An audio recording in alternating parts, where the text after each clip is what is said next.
Zach, bonjour. Alors, comment est-ce qu'on a préparé ce match, sachant que le Sporting ne reste pas sur des résultats très, très probants? Ben écoutez, on le prépare comme on le prépare tous les week-ends. On va essayer d'aller là-bas pour gagner et d'essayer de relancer, de faire une série qu'on n'a pas réussi à faire depuis le début de la saison. Et, euh, et voilà. De déplacements successifs face à deux équipes qui sont pas en forme. Cette fois, le Sporting va devoir hausser le curseur face à des équipes qui ont du mal, c'est pas souvent. Malgré que ces équipes-là soient pas en forme, comme Grenoble, on l'avait vu, c'est des équipes de Ligue 2 quand même qui essayent de survivre aussi. Donc on sait que c'est pas des matchs faciles et on va devoir aussi redoubler d'efforts, surtout quand on sera pas chez nous.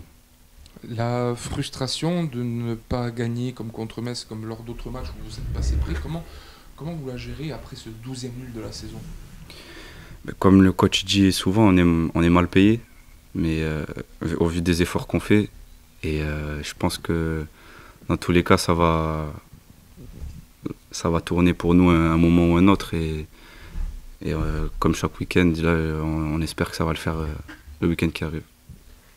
On n'a pas forcément fait attention à cette stat parce que le Sporting ne perd pas beaucoup, il n'y a que 4 défaites depuis le début de saison, mais il n'y a eu qu'une seule victoire à l'extérieur et elle date déjà du 30 août, c'était à Martigues. Qu'est-ce qui manque aujourd'hui à l'extérieur à cette équipe pour pouvoir vraiment aller chercher la victoire?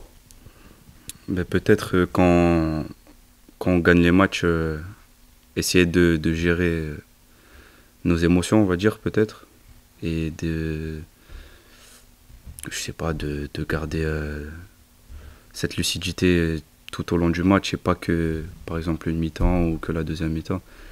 Et, et, et on va essayer de changer ça vendredi. Justement, les fins de match n'ont pas toujours été bien négociées pour le Sporting. Vous en avez pris un petit peu conscience, vous avez essayé un petit peu. Comment on peut travailler ça? C'est du mental, c'est du physique, c'est de la lucidité, c'est quoi finalement? C'est un peu de tout, c'est aussi de la communication. C'est... Après, on sait qu'on a les qualités pour. On sait qu'on peut gagner les matchs, on a des super joueurs dans l'équipe. Et, et voilà, peut-être qu'aussi on est en manque de réussite depuis le début de la saison. Et comme on a dit, ça va tourner pour nous à un moment donné.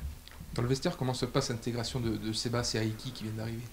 Ben, c'est des super mecs.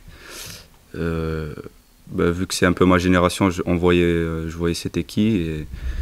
Et voilà, j'espère qu'ils vont nous aider pour cette deuxième partie de saison. Et voilà, on essaye de bien les accueillir. Au début du mois de janvier, cette équipe aurait pu peut-être espérer recoller au top 5 s'il y avait eu une bonne série. Là, on se dit que bon, finalement, on va osciller entre la 12e, 8e, 6e place peut-être. Mais là, il y a deux déplacements consécutifs. Il va falloir prendre des points parce que derrière, ça revient vite finalement. Oui, le championnat il est très serré des deux côtés. Si on fait par exemple 3 victoires d'affilée, on peut se retrouver 6e, 5e, comme l'inverse. Et on va pas dire que c'est impossible, tout est possible. Et on va essayer de faire la série le plus rapidement. Vous regardez derrière ou pas du tout?